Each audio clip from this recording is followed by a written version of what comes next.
Dans ce podcast, nous donnons la parole à des femmes qui un jour se sont senties pousser des ailes.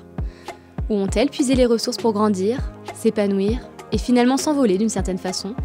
Avec quelle conviction, quelle démarche et dans quel projet? Et comment en font-elles profiter leur entourage professionnel et personnel? Découvrez ces portraits de femmes dans notre podcast « Elles ». Elles, vous l'aurez compris, comme les ailes nécessaires pour prendre son envol. Et elles, comme elles, ces femmes qui, dans leur parcours professionnel, ont trouvé les clés de l'épanouissement et sont bien décidées à les partager au sein de l'entreprise et au-delà. Bonjour à tous et bienvenue dans ce nouveau podcast Elles. Alors aujourd'hui, on va parler d'une thématique tellement inspirante et qui, j'en suis sûre, résonne chez beaucoup d'entre nous. Briser le plafond de verre. Alors le plafond de verre, déjà, c'est quoi? Bon, un petit peu d'histoire, parce que ça n'a jamais fait de mal à personne. Mais en fait, le plafond de verre, c'est une expression américaine qui date à peu près de la fin des années 70 et qui désignerait des freins invisibles à la promotion des femmes dans des structures hiérarchiques. Il constitue un obstacle dans l'évolution de leur carrière au sein de l'entreprise et limiterait leur accès à des postes à responsabilité. Alors nous, ce qu'on aime faire dans les podcasts, Elles, c'est désacraliser les fausses croyances et dépasser les pensées limitantes. Et pour ce faire, j'ai avec moi une invitée qui illustrera parfaitement cette thématique. Et c'est Flora, que je suis très heureuse d'accueillir aujourd'hui. Bonjour Flora. Bonjour Eva. Alors Flora, vous savez, elle fait partie de cette catégorie de femmes solaires, rayonnantes. Donc je suis certaine que vous allez passer un super moment en sa compagnie. Pour mettre un petit peu de contexte avant d'attaquer, Flora est rentrée chez Roule il y a 11 ans et elle est aujourd'hui responsable de notre club à l'écoute pour le site de Beauvais.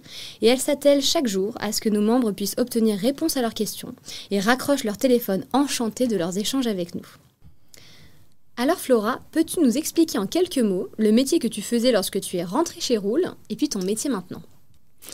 Bien, je suis arrivée chez Roule en 2012 en tant que chargée d'assistance et d'indemnisation.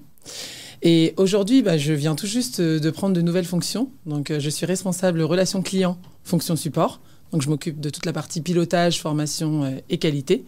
Et jusque-là, j'étais responsable du site de Beauvais.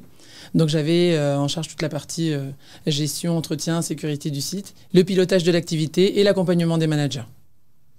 Ah oui, c'est une évolution quand même qui est incroyable et des missions du coup totalement différentes en fait avec ton métier premier quand tu es arrivé. Et donc finalement, c'est ce que je dis, c'est un métier totalement nouveau que tu as appris à exercer au fil des années. Et qu'est-ce qui t'a donné la force de croire que tu pouvais y arriver?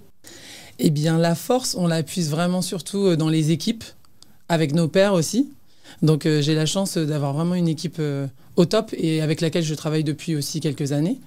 Et j'avais un binôme donc, qui est Samba, qui m'a vachement aussi poussé et motivé pour y arriver. Mais effectivement, il y avait énormément d'appréhension au départ, surtout que moi, je suis très, très scolaire et donc j'ai besoin d'avoir la formation pour occuper le poste. Je fonctionne un petit peu comme ça. C'est un peu de la légitimité, c'est comme si tu disais « Ah, mais je suis pas légitime, je sais pas faire, donc j'ai besoin de me former avant de faire et pas d'apprendre sur le terrain ». C'est un peu comme ça? C'est tout à fait ça. Ouais. Tout à fait ça. Et du coup, quand on est sur le terrain et qu'on doit apprendre par soi-même, ouais, là, moi, ça me perturbait un petit peu.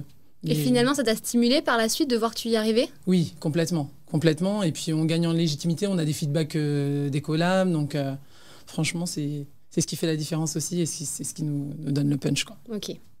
On en a parlé forcément un petit peu avant, mais vie de manager, parce que tu expliquais que tu manageais du coup beaucoup d'équipes par la suite, vie de maman. Concilier les deux tout en gardant des instants pour soi, pour se ressourcer, pour se faire grandir, c'est quand même loin d'être une chose aisée.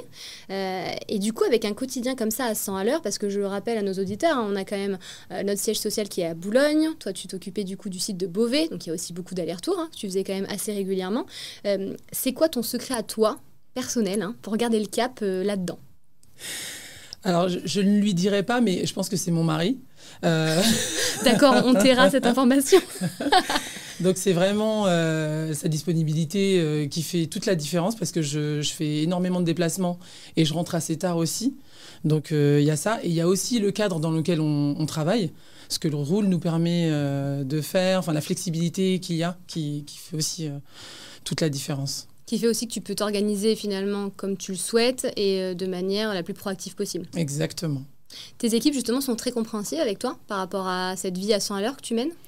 Oui, je pense qu'ils sont conscients que c'est pas simple. Après, je le rabâche pour rire aussi sur les plateaux. Attendez, j'ai 1h20 de route. Mais non, ils sont très conscients. Et c'est vrai que c'est aussi grâce à eux que j'arrive à m'adapter parce qu'ils sont là où ils doivent être, ils sont vraiment à leur place. Donc du coup, tu as une vie épanouie au boulot, ça implique une vie épanouie à la maison, qui implique une vie épanouie au boulot et inversement. Exactement, un beau cercle vertueux. Exactement, les vases communicants. Et justement, tu parlais de Samba tout à l'heure, et j'en profite pour rebondir dessus, parce que de par ton évolution, tu as forcément été amené à manager des personnes avec qui tu étais auparavant collègue. Tu es même du coup arrivé au même niveau que ton ancien manager Samba. Comment est-ce que toi, tu as appréhendé toutes ces nouvelles relations et toutes ces nouvelles postures en fait, que tu as dû prendre?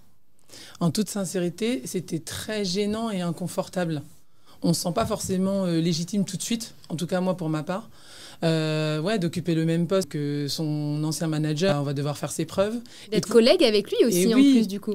Donc, pour le coup, moi, je me cachais un petit peu, je pense, dans l'ombre de Samba, là où lui venait me tirer. Je pense que pour lui, j'étais complètement légitime. Donc, dès qu'il pouvait me mettre en avant, il le faisait. Mais moi, j'avais besoin de rester dans l'ombre, comme si c'était peut-être ma place naturelle. Et donc, j'ai mis du temps à quand même accepter justement d'être père avec mon ex-manager. Mais ça s'est finalement fait et beaucoup avec son aide aussi. Donc finalement, là, on est sur la notion de briser le plafond de verre. On se dit, comment est-ce qu'on fait pour briser ce plafond de verre? Bien sûr, il y a les opportunités de la structure dans laquelle on travaille. Il y a effectivement l'ambiance, la culture d'entreprise. Donc ça, effectivement, ça a joué. Mais finalement, il y a aussi tout l'entourage qui compte. Parce qu'il y a soit y croire. Tout à fait. Tu penses que tu y croyais quand même? Un minimum? J'y croyais un minimum et notamment par rapport à ma vision du management. Je pense que l'humain au cœur du management permet aussi d'installer les choses correctement et d'avoir une bonne relation avec ses pairs qui deviennent finalement c'est les N-1, quoi, entre bien sûr. guillemets. Et quand tu as eu des difficultés, est-ce que tu as su trouver des oreilles compréhensives? Comment tu as géré, toi, les difficultés que tu as eues? Je pense que c'était, je dirais encore Samba, mais c'était mon oreille attentive, puisque lui connaissait déjà aussi le poste, il l'occupait depuis un moment. Et j'avais même l'impression finalement, pas de pas être entendu, mais que il minimisait un petit peu. Mais non, attends, ça va aller, tout va bien se passer. Tu mérites cette place, donc tout ira bien. Et je pense que c'est ce qui m'a aussi vachement boosté. Alors, on ne parle pas du mari, mais on parle beaucoup de Samba quand même. On le met beaucoup en avant. Hein. On ne lui dira pas non plus ça. Je le ferai pas écouter. Et puis, j'ai une petite dernière question. C'est si tu devais revivre en fait toute cette évolution et du coup toutes ces expériences que ça t'a amené par la suite, est-ce que tu ferais les choses différemment ou bien tu changerais rien du tout? Je pense que je demanderais une formation avant chaque La fameuse formation avant. La fameuse formation avant. Oui, je pense que je le ferais quand même. Pour moi. Pour te rassurer, tout simplement. Pour me rassurer, exactement. Pour me sentir plus légitime, plus vite. Et avoir moins ces périodes de doute, de stress qu'on a quand on prend un poste. On a l'impression qu'on est regardé alors qu'on n'a que de la bienveillance autour de soi. Mais c'est nous qui nous générons ce stress-là. Donc, pas facile à gérer. Tu as un conseil à donner, par exemple, à des jeunes femmes qui arrivent dans une entreprise à un poste, je ne vais pas dire quelconque, mais à un poste certain, et qui ne s'imaginent pas évoluer un jour dans l'entreprise? Qu'est-ce que tu leur dirais comme conseil à elles? Non, continuez d'être professionnel, croyez en vous, donnez le meilleur de vous-même, restez qui vous êtes, soyez humaine. Il n'y a pas de raison. Il n'y a pas de raison. Trop bien. Flora, merci beaucoup en tout cas pour ton témoignage qui, j'en suis sûre, permettra à beaucoup d'entre nous d'ouvrir nos ailes. On se retrouve très très bientôt pour un prochain podcast. Je vous souhaite une belle journée.